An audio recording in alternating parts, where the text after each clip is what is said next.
কিচ্ছা বাংলাতে আমরা বলি কিচ্ছা কাহিনী, কিচ্ছা।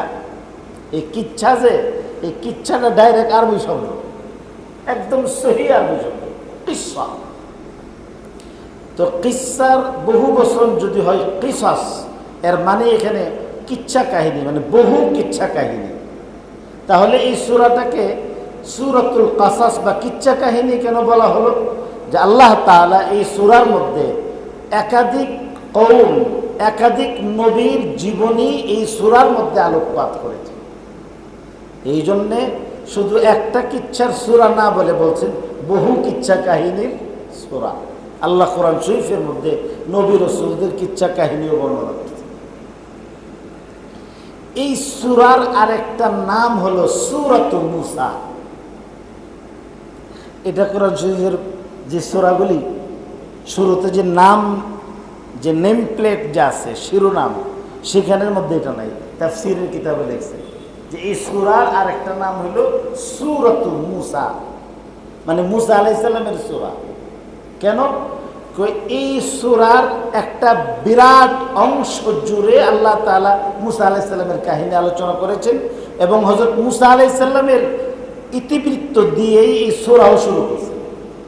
যে সূরাটা শুরুও করছে মুসা আলাইহিস সালামের জীবনী আলোচনা করে, আবার এই সূরার উল্লেখযোগ্য একটা অংশে হযরত মুসা আলাইহিস সালামের জীবনের ইতিবৃত্ত ছড়িয়ে ছিটিয়ে আছে। এই জন্য আল্লাহ তাআলা এই সূরার আরেকটা নাম রাখছেন সূরাতুল মুসা। ঢাকার আর নাম কি? ঢাকার নাম কি খালি ঢাকা? ওই জাহাঙ্গীরনগর? জি না, কমন লাগবো ঠিক করে। ঢাকার আরেকটা নাম হইল, এটার মানে পুরাতন নাম, সনাতন নাম হইল জাহাঙ্গীরনগর। এই জাহাঙ্গীরনগরটাকে, এই যে আমরা মানে সাংস্কৃতিক আগ্রাসন, যেটা অপসংস্কৃতির আড়ালে যে মুসলিম সংস্কৃতি ঢাকা পড়ছে, এর মধ্যে একটা হইল এগুলো নাম পরিবর্তন করছে। সবগুলো মুসলিম নাম চেঞ্জ করে এটার মধ্যে হিন্দুয়ানি নাম ঢোকাইছে। আমি আরেকদিন বলছি এবং আরো বারবার বলি। কেন বলি? যে এইভাবে না বলার কারণে মুসলিম সংস্কৃতিগুলো অমুসলিম সংস্কৃতির আড়ালে ঢাকা পড়ছে। এটা ইমানদার আমাদের দায়িত্ব। ঢাকারে বানাইছে ঢাকেশ্বরী মন্দির থেকে। কেন? এই দেশ ইংরেজরা শাসন করছে, ইংরেজদের চামচা দালালি করছে হিন্দুরা, এবং এই দালালি করে ইংরেজদের কাছ থেকে অর্থানুকূল্য, টাকা পয়সা, জমিদারি এবং সুযোগ সুবিধা হিন্দুরা ভোগ করছে, এবং জমিদারি এরা নিয়ে মুসলিমদের উপর এরাও, হিন্দুরাও জুলুম করছে, ইংরেজরাও জুলুম করছে। এরা তখন ইসলামী আদর্শ এবং নামগুলোকে এরা আপনার বদলাইয়া মুসলমানদের নামগুলির জায়গার মধ্যে হিন্দুয়ানি নাম ঢুকাইছে। ঢুকাইয়া এরা এই জন্যেই এরা বাবরি মসজিদের উপরও কথা আসছে, কারণ এরা তো চোর। এরা ইসলামী সংস্কৃতির উপর আঘাত করে হিন্দুয়ানি সংস্কৃতি প্রতিষ্ঠিত করছে। এরা করছে। মুসলমান কখনো মন্দির ভাঙ্গা মসজিদ বানাইছে না। এত আকাল মুসলমানদের মধ্যে ছিল। মুসলিম শাসকরা মুসলমানদের পয়সা দিয়া হিন্দুদের মন্দির বানাই দিছে।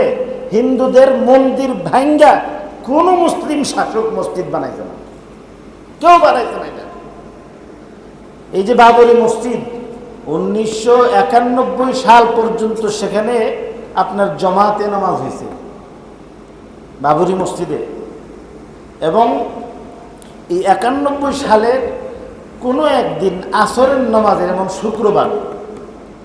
শুক্রবার আসর নামাজের পরে কিছু দুষ্ট ছেলে পেলে মসজিদের বারিন্দার মধ্যে নিয়ে মূর্তি থুয়েছে, রাম মন্দির।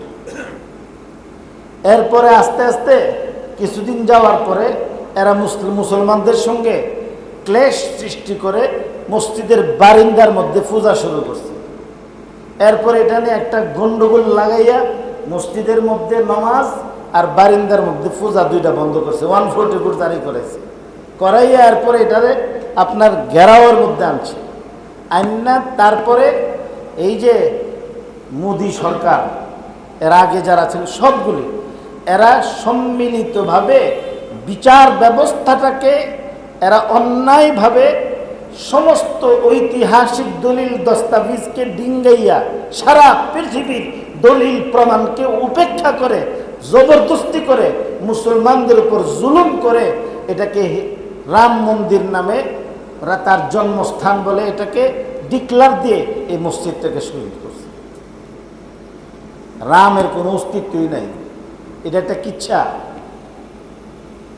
এ রামের কোনো অস্তিত্ব নাই। আর বলতেছি যে মুসলমান এগুলি করছে, এটা কিভাবে? যে আমাদের দেশে এই যে দেখেন, আমি আরো মসজিদে বলছি যে আমাদের বাংলাদেশের মধ্যে মোটামুটি 33টা জাতি বসবাস করে, খালি মুসলমান না, মুসলমান, হিন্দু, বৌদ্ধ, খ্রিস্টানের সাথে আরো অন্তত আরো এবং 30টা সম্প্রদায় এখানে আছে, গারো আছে, তারপরে চাকমা আছে, উপজাতি আছে। এদিকে জামালপুর টামালপুর বা একদম শেষ যে অংশটা, তারপরে পার্বত্য চট্টগ্রামের মধ্যে যে সমস্ত মানে উপজাতিরা বসবাস করে, এই উপজাতিরা এদের নামের শুরু দিয়া কি লাগা জানেন? আদিবাসী। এরা নাম দিছে কি? আদিবাসী। এরা হইল আদিবাসী, তো আমরা কি বাদাম্মা? তোরার চেহারা বাংলাদেশের মানুষের চেহারার সাথেই বলে না, বাংলাদেশের মানুষের সাথে এদের চেহারা বলে না। এদের চেহারা হয় মিয়ানমারের মানুষের সাথে, আর না হয় আপনার চায়নার সাথে, অথবা আপনার ওই যে ইন্দোনেশিয়া, মালয়েশিয়া, থাইল্যান্ড, ওই সমস্ত উপকূলীয় অঞ্চল থেকে বাইশা তোরা আইসা জঙ্গলের মধ্যে উঠছ, তোরা আদিবাসী না আমরা আদিবাসী। এই যে আদিবাসী নাম দিছে, আর কিছুদিন যাওয়ার পরে তখন বলবে যে, এবং এটার উপর ভিত্তি করে এরা কিন্তু এরা অতিরিক্ত সুযোগ সুবিধা ভোগ করতেছে। বিগত সরকারের সময়ে খামারবাড়ির কনভেনশন হলের মধ্যে সর্বদলীয় সর্বধর্মীয় লোকদের একটা শান্তি সমাবেশ হয়েছে। এই শান্তি সমাবেশের মধ্যে 10টা চেয়ার রাখছে। তো 10টা চেয়ারের মধ্যে হিন্দুদের জন্য একটা, মুসলমানদের জন্য একটা, খ্রিস্টানদের জন্য একটা, এভাবে করতে করতে তারপরে এদের জন্য একটা চেয়ার রাখছে। তো বাংলাদেশে, সারা বাংলাদেশে মিল্লা 1 কোটি হিন্দু নাই, সারা বাংলাদেশে মিল্লা 76 লাখ হিন্দু আছে। এর মধ্যে সবচেয়ে বেশি হিন্দু যেই জায়গাটার মধ্যে, অনেকে মনে করে কি যে গোপালগঞ্জে সবচেয়ে বেশি হিন্দু, বাংলাদেশে সবচেয়ে বেশি হিন্দু হলো সিলেটের মৌলভীবাজারে সবচেয়ে বেশি। আর সিলেটটার মনে করে কি যে অলিয়া উলিয়াদের জায়গা। এই জন্যে নির্বাচনের আগে কিন্তু সিলেট থেকে আরম্ভ করে সবচেয়ে বেশি হিন্দু সিলেটে। আপনারা তাহকিক করে দেখেন, আমি তাহকিক না করে কথা বলি না, এটা আমার তাহকিক আছে। সবচেয়ে বেশি হিন্দু ওইখানের মধ্যে। তো যদি 20 কোটি মুসলমানও যদি ধরেন, তো 20 কোটি হিন্দু যদি হইতো, তাইলে মুসলমানের জন্য একটা চেয়ার বরাদ্দ হইলে হিন্দুর জন্য একটা চেয়ার বরাদ্দ হবে, যদি সমান সমান হইত। 100টা সিট যদি হয়, তো আর শতকরা 90 জন যদি মুসলমান হয়, তো 9টা চেয়ার পাইব কে? মুসলমান। আর 10টা চেয়ার অন্যদের মধ্যে ভাগ বাটোয়ারা করে দিতে পারেন যদি ইনসাফ করেন আপনি। কিন্তু সেখানের মধ্যে আমাদের দেশে কি হচ্ছে যে মুসলমানরা একটা চেয়ার দিছে, হিন্দুরও একটা চেয়ার দিছে। আর মানে কি, হিন্দুরে তার যতটুকু ন্যায্য পাওনা আছে তার চেয়ে বেশি দিছে। এবং এই বাংলাদেশে হিন্দুরা যতটা নিরাপদ, আগরতলা, আসাম, ভারতের বহু জায়গার মধ্যে হিন্দুরা এতটা নিরাপদ না। এরপরও আমাদের কাছ থেকে অযাচিত সুযোগ সুবিধা ভোগ করার পরে এরপরে প্রত্যেকটা হিন্দু এই বাংলাদেশের স্বাধীনতা সার্বভৌমত্বের বিরুদ্ধে ষড়যন্ত্রে লিপ্ত। এরা সব সময় যতই উপকার করেন, গান গাইব সব সময় ভারতের, সব সময়। এদের মতো এত বড় গাদ্দার জাতি আর কেউ নেই, কাজ করতেছে। এরা ঢাকেশ্বরী মন্দির থেকে ঢাকা বানাইছে, জাহাঙ্গীরনগর বাদ দিছে। আমি বলছি সিলেটের নাম হইল জালালাবাদ। জালালাবাদ নাম শাহজালালের নাম থেকে হয়েছে। তো শাহজালালের নাম বাদ দিয়া এরা এখানের মধ্যে শিলহট বানাইছে। আপনারা কেউ যদি সিলেট সফরে যান, সিলেট রেল স্টেশনে যে নেম প্লেটটা আছে, এই নেম প্লেটের মধ্যে দেখবেন লেখা হলো শ্রীহট। শ্রীহট এখনো গিয়ে দেখেন। আসলে কি যে যদি শিলহট বলে তাহলে এদের অনেক গুমুর ফাঁক হয়ে যায়। কারণ হযরত শাহজালাল রহমতুল্লাহ আলাইহি যখন সিলেট গেছেন তো যুদ্ধ করছে গৌরগোবিন্দের সঙ্গে। গৌরগোবিন্দ সে জাদু মন্ত্র তান্ত্রিক ছিল। হযরত শাহজালাল রহমতুল্লাহ আলাইহির আগে যারাই সিলেট গেছে এদের উপর সে জাদু টুনা বান চালাইয়া এদেরকে আপনার ঘায়েল করে ফেলত। তো হযরত শাহজালাল রহমতুল্লাহ আলাইহি যখন সিলেট গেলেন, সিলেটের যে এটাকে টিলাগড় কয় জায়গাটাকে, এই টিলাগড়ের এইখানে উঁচা জায়গা, তো সেখান থেকে বিশাল বড় একটা পাহাড়, গিরিপথ, দুই পাহাড়ের মাঝখান দিয়ে যে রাস্তা আছে যেখান দিয়ে মানুষ উঠে, এখানে উপরের জায়গার মধ্যে একটা বড় একটা গুল একটা পাথরকে আটকাইছে। আর যখন হযরত শাহজালাল রহমতুল্লাহ আলাইহি আপনার এদিক দিয়ে আসবেন তো তার ছিল যে মন্ত্রতন্ত্র বলে এই পাহাড়টা, এই পাথরটাকে সেখান থেকে ছেড়ে দিলে এটা যখন রুলিং করবে, ঘুরতে ঘুরতে এসে মাঝখানে যত মুসলিম সৈনিক হযরত শাহজালাল রহমতুল্লাহ আলাইহির সঙ্গে 360 জন যে আউলিয়া গিয়েছিলেন, এদের সবাইরে ওই পাথর দিয়া এই যে রুলারের মতো রুলিং করে একদম নিঃশেষ করে দিল। শাহজালাল রহমতুল্লাহ আলাইহির আটকাইবার জন্যে সুরমা নদীর যত আপনার খেয়া ছিল, নৌকা পারাপার, সবগুলি সরাই নিয়েছে। হযরত শাহজালাল রহমতুল্লাহ আলাইহি ওনার সঙ্গে যে নামাজের মুসল্লা ছিল, এই নামাজের মুসল্লা নিয়ে 360 আউলিয়া কোত্থেকে আসছে? ইয়ামান থেকে, যে ইয়ামানে যুদ্ধ হইতেছে, ইয়ামান থেকে আসছে হযরত শাহজালাল রহমতুল্লাহ আলাইহি। তো ওনার সঙ্গের আউলিয়া কেরামকে এরা বলছেন যে আল্লাহু আকবার করে নামাজ পড়ো, আমরা আল্লাহর দ্বীনকে হেফাজত করার জন্যে, ইসলামের ঝান্ডা বুলন্দ রাখার জন্যে মাজলুম নিরীহ মুসলমান শেখ বুরহানুদ্দিনকে নুসরত সাহায্য করার জন্য আমরা আসছি, আল্লাহ আমরা সাহায্য করবেন। নামাজ পড়ে ওনারা মুসল্লার মধ্যে বসে জিকির শুরু করছে। এই জিকিরে নামাজের মুসল্লা এমন খরস্রোতা আপনার নদী, সুরমা নদী, যেটার মধ্যে স্বাভাবিকভাবে নৌকা চলাচল করা যায় না, এই খরস্রোতা নদীর ওই পারে জিকির করতে করতে নামাজের মুসল্লা দিয়ে পার হয়ে গেছে। পার হয়ে যাওয়ার পরে দেখে যে পাথর আটকাইতে হয়েছে। পাথর যখন আটকাইতে আসছে, হযরত শাহজালাল রহমতুল্লাহ আলাইহি পাথরের শিল বলে, আমরা কেন শিল পাড়া, তো শিল পাড়া মানে কি? পাড়াও পাথর, শিলও পাথর।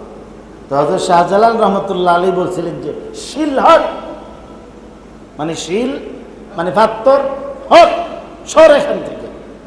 তো পাথর উপর থেকে দিলে এটা কি ডাউনের দিকে আসবো না আপের দিকে দেব? ডাউনের দিকে। তো এরা তো দিছে নিচের দিকে পড়ার জন্যে।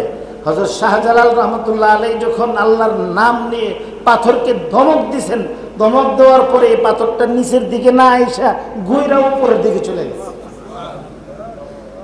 আমরা সেই মুসলিম জাতি, আমাদের মুরব্বীদের কথা পাথরও শুনছি। আমরা যাদের কোরবানির বদৌলতে ঈমান পাইছি, কোরআন পাইছি, তাদের কথা পাত্তরও শুনছি। আর আমরা এখন এত নির্জীব হয়েছি যে আমরা কথা নিজের ছেলে মেয়ে শুনে না, ছেলে মেয়ে শুনে না, ছাত্রদের কথা বলে ছাত্র শুনে না। শুনবো কেমনে? নিজে কোনো আমল করে? সব দোষ হইল ছেলে মেয়ের। নিজে ভালো হইতো না।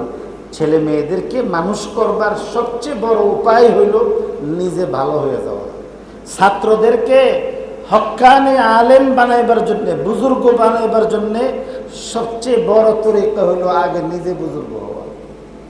নিজে তখন শেষ রাত্রে ঘুমাইয়া লেফের ভিতরের থেকে কলিং বিল টিপ্পা ছাত্রকে বুঝে, উঠো উঠো ঘুম থেকে, নামাজ ভালো, উঠো। সোলাইল কলা আর কি। নিজে নামাজ না পইরা বাচ্চারে বললে, নিজে নামাজ না পইরা আরেকজনকে তালিম দিলে এই তালিম গ্রহণযোগ্য হয় না। হযরত শাহজালাল রহমতুল্লাহ আলাইহি এখন যদি সিলেটের নাম যদি বলে শিলহট, তো শিলহট কইলে এখনো তখন মানুষের বুঝে ইডারে শিলহট কইল কিনলে গিরে, তখন মুসলমানদের ইতিহাস সামনে চলে আসবে আর এদের পরাজয়ের ইতিহাস কি সামনে চলে আসব, মানুষ জানবো। এই জন্যে সিলেট জালালাবাদ হযরত শাহজালাল যেহেতু এই জায়গা আবাদ করেছেন, হযরত শাহজালালের নামে জালালাবাদ নাম উঠাইয়া দিয়া এরা শ্রীহট নাম দিছে। মানে কি? এটা এর জায়গা। চিটাগাঙ্গের নাম ইসলামাবাদ, ইসলামাবাদের নাম বাদ দিয়ে দিছে কি চিটাগাং, চট্টগ্রাম। এই চিটাগাং চট্টগ্রাম হওয়ার আগে এটার নাম ছিল, এখনো স্থানীয় লোকেরা এটা সাটগাঁও, সাটগাইয়া নোয়াসি বলে না, আমি আমরা সাটগাইয়া একজন মানুষ, তো সাটগাঁও মানে কি? এখন ওরা চাটগাঁও বলে, চাটিগাঁও আসলে হলো সাটিগাঁও। সাটি কুফিরে বলে, চাটিটা হলো কুফি। কুফি চিনেন তো? চেরাগ।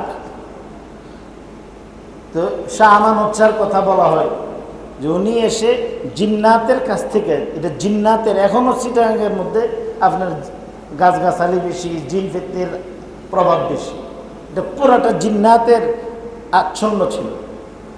তো উনি আইসা আবাদত বন্দিগি করার জন্যে রাতের বেলা নিরিবিলি জঙ্গল পাইয়া উনি সেখানের মধ্যে আপনার আবাদত শুরু করছে। তো জিন্নাতে আইসা ধরছে, কিরে ব্যাপার কিরে, এখানে দি মানুষের সন্তান দেখা যেতেছে, মনুষ্য জাতি। ওনারে পাকড়াও করছেন, কইরা ওনারে নিয়ে গেছে একদম এরার বাদশার কাছে।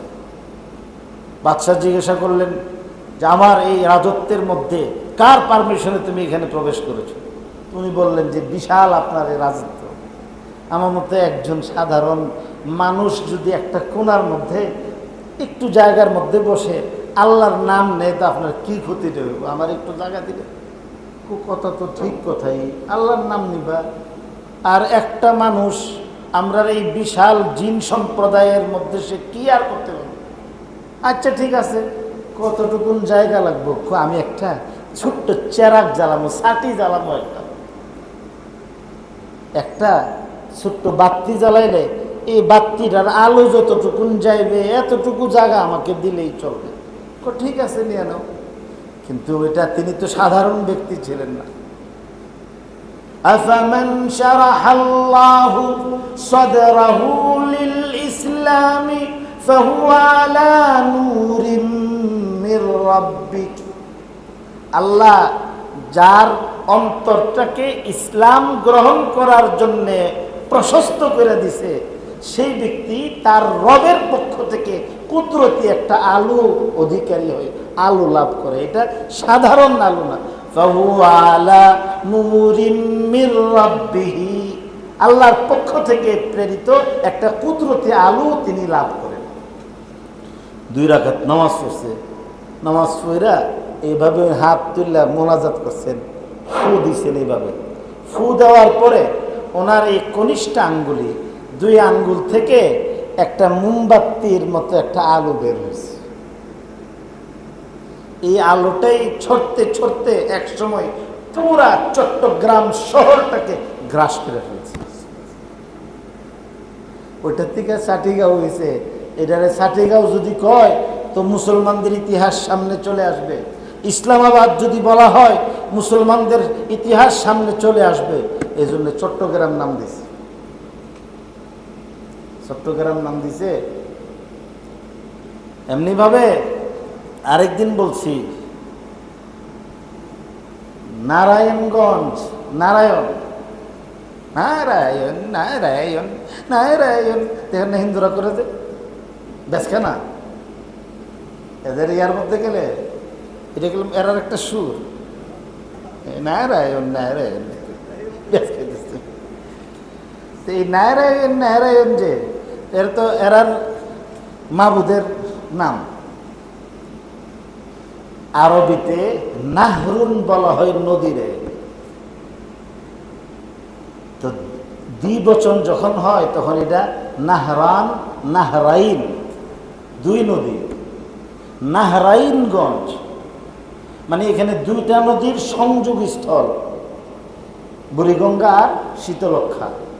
শীতলক্ষা একটা নহর আর বুড়িগঙ্গা আরেকটা নহর। এই দুই নহরের সংযোগ স্থল হল নাহরাইন। নাহরাইনগঞ্জ রে মুখ দিয়ে আমার গালি আয় পড়ছিল শালার মুখ। কইলাম না আর কেউ না, আর কইলাম না। এখন আর কইলে এগুলো কেবল হুজুরের তফসিরের মধ্যে গালি দিছে, এই জন্য আমি আর এই কথাটা কইলাম না আর কি।